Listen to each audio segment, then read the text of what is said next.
Good evening, everybody. This is meteorologist Zachary Clark with World Weather Authority. We're just taking a look at the possible severe weather impact for this coming Wednesday for the Mid-Atlantic region. So that would be Wednesday the 22nd.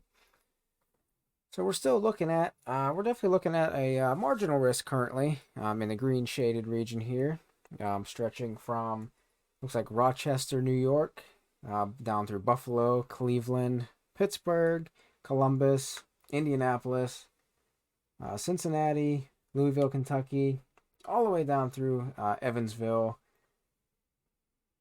which is right on the tip here of Indiana. Also stretching down into Illinois as well.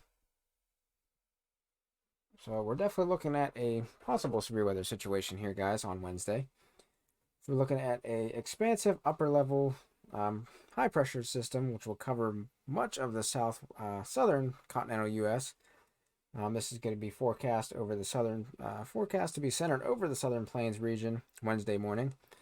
And a shortwave low pressure system will likely be progressing through the northern periphery of this ridge, beginning the day over western Ontario and the upper Great Lakes before continuing eastward into western Quebec and the lower Great Lakes region. So we're looking at the progression of this aforementioned shortwave low pressure system. It's going to push an attendant cold front southeastward across the Ohio Valley and lower Great Lakes region during the afternoon and evening hours on Wednesday. A warm and moist air mass will likely be in place ahead of this cold front, with dew points in the upper 60s and low 70s, as well as temperatures reaching into the 90s during the late afternoon hours. These thermodynamic conditions will support a very unstable air mass and the potential for thunderstorms as the front propagates through. Vertical shear throughout much of the region will be weak at this point, limiting the organization of storms, but the robust buoyancy will still support robust updrafts capable of damaging winds and hail. In a disorganized storm mode is currently expected to limit the coverage and persistence of any severe storms, with only isolated coverage currently anticipated. We'll definitely take a look at some of these variables here, guys. So let's take a look at the composite reflectivity. This is during Wednesday afternoon. This is around 3 p.m. You can see right here, just coming into Pennsylvania, right along the Pennsylvania-Ohio border here. Definitely a little bit of flare-up heading in. We'll definitely take a look at some of the variables here, but you can definitely see a nice little flare-up. You can see some flare-ups in West Virginia as well, and back towards Indiana. See a couple possible supercell storms may try to develop here in eastern Ohio. We'll definitely keep a lookout on these as well.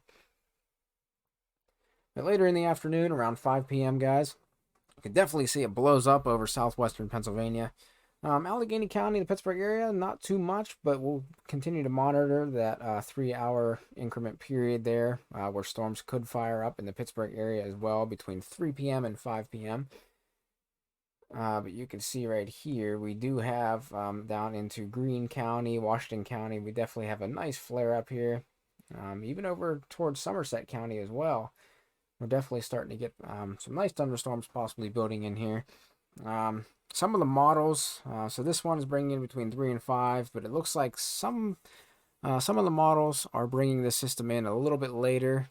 It doesn't look like until after 8 p.m., so we'll definitely, as the days progress, we'll definitely keep a lookout for this. Definitely is might be a severe weather event here, especially here in Indiana as well. We might get some instability and some growing thunderstorms there as well. Let's take a look at the SKU-T diagram in Pittsburgh. You can definitely see we have a nice elevated mixed layer here depicted with the dew point and with the temperature here. The temperature looks like it's going to be 89 degrees at this point. With the dew point at 77, so it's definitely going to be a very, very juicy day on Wednesday. Cape value is expected to be at 5,971 joules per kilogram, which is very unheard of for Pennsylvania. Again, this is still a couple days out, so we're definitely going to fine-tune this forecast as the day progresses. But you can see the D cape here. So this depicts the downdraft cape. So this is the available potential energy for downdrafts as well as microburst. And we're looking at 1,166 joules per kilogram. We usually look for anything over 500 there, so we're definitely double that, a little over double that actually. So it's definitely going to be a nice day here for severe weather. Supercell composite at 8.6, so we're definitely looking at possible some severe thunderstorm supercell development. K-index is at 30, totals at 51. Precipitable water, though, that's definitely one to look out for, 1.72 inches. So that's definitely what the atmosphere is capable of producing.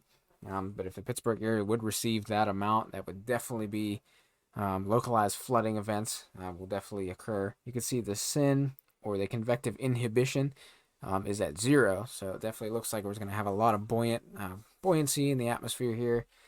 So definitely if any air parcels develop and converge, they definitely will be able to lift up pretty easily here in the area. It looks like convective temperature is at 90 degrees. We'll show you some models in a second here, but it looks like here it's at 89. But we do have a model showing that the values will be above 90, so the convective temperature will be reached. So that way the air parcels can just rise freely from the surface without obtaining the level of the LFC, which is level of free convection. But you can see here the SRH values are at 113. We definitely try to look at values of 160 or more, but still 113 is very good for the Pittsburgh area. So if we do see any thunderstorm development, we definitely could have some severe storms popping up, especially Wednesday afternoon and Wednesday evening. All right, so moving on, let's take a look at the hodograph here. And you can definitely see it is a pretty kinked hodograph. The only problem is there's not much from 0 to 1 in terms of curvature. So that could be a problem with mesocyclones and some tornadoes. So that's one of the issues we're definitely looking at right now as it stands. Like I said, we're still a few days out. We do have a possible hazard of tornado in the region as well as hail, so we could see an inch and a half or an inch and 3/4 size diameter hail in the Pittsburgh area if these storms can develop, which we believe that they probably will. Definitely in the late afternoon and evening hours. But not much going on here with the hodograph. I mean, you can see there is a nice kink once you get past 2 kilometers. So storms can definitely tap into that and begin rotating. The only problem is from 0 to 1, we're not really having some low-level shear there. So it's not very strong. At least there is some present, but it's not very strong. So we're not sure at the moment if we're going to see some tornadoes. But we definitely will definitely keep in touch with this. Continue monitoring the progression of this system.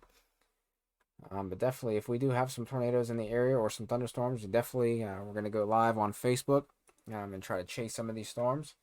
But I just wanted to show you guys some of these temperatures in the region. So right here, Pittsburgh, we're looking at 92 degrees. So the North American model is showing that this will go above the convective temperature of 90. So we definitely may see some pulse thunderstorms and maybe even some stronger embedded storms along the cold front start to develop and rotate.